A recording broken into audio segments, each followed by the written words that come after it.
Tara, samahan niyo ako sa panibagong araw, panibagong ganap.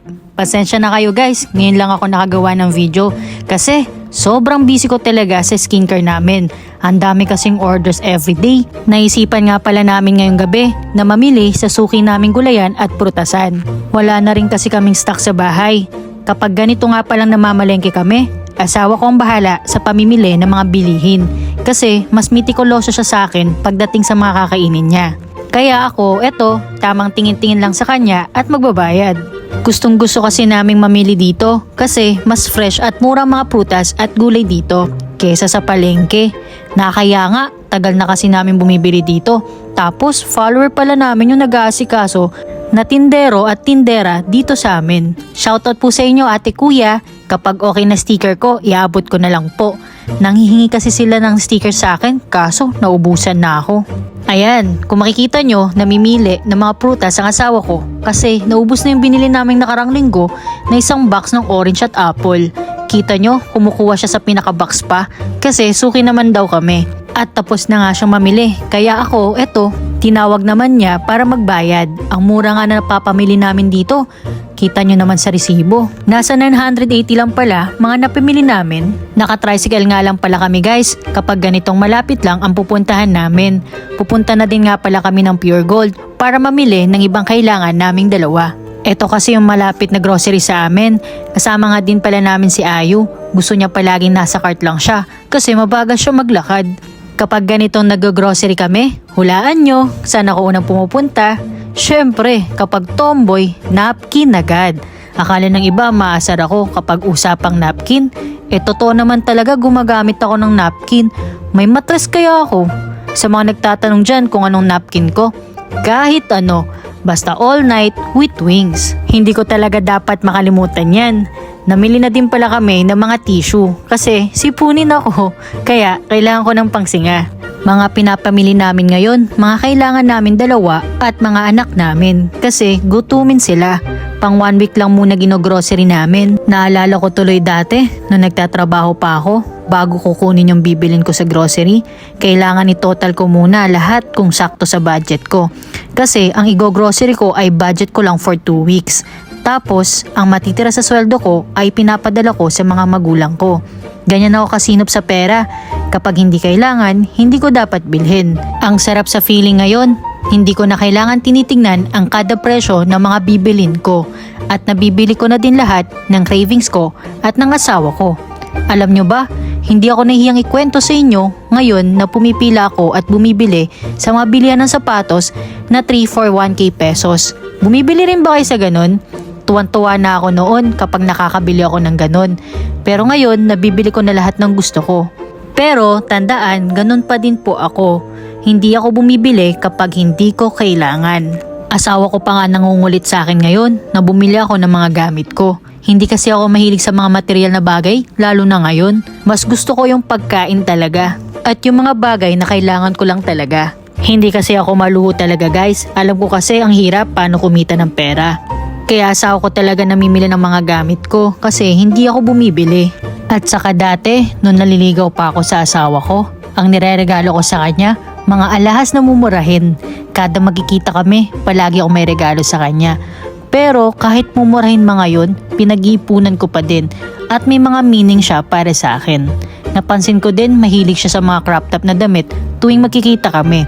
Kaya naisipan ko na din siya regaluhan nun ng mga crop tops. Tuwang-tuwa nga siya nun, wala pang nagbibigay sa kanya daw ng ganun. Tapos binigyan ko siya ng bulaklak, kaso plastic pa. Kasi kinuha ko lang yon sa display ng trabaho ko.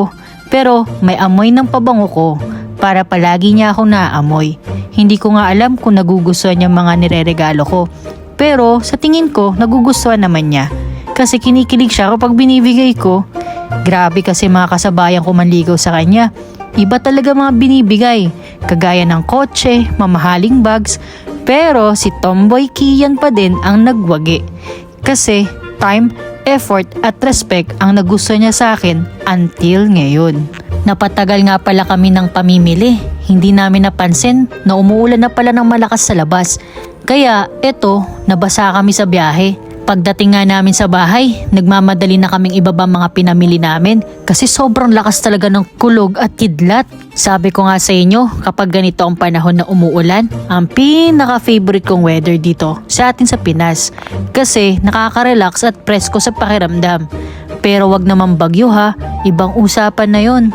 Pero sa totoo lang guys, kapag ganitong naulanan ako, talagang mabilis ako magkasakit. Hindi ko alam, ang hina ko talaga pagdating sa ulan. Kaya never ako pinayagan ng asawa ko maligo sa ulan.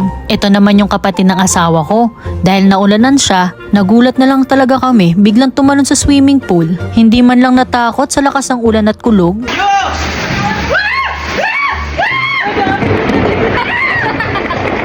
Ayan na nga sinasabi ko, muntik pantamaan ng kidlat. Kaya ito, tamang tingin lang ako.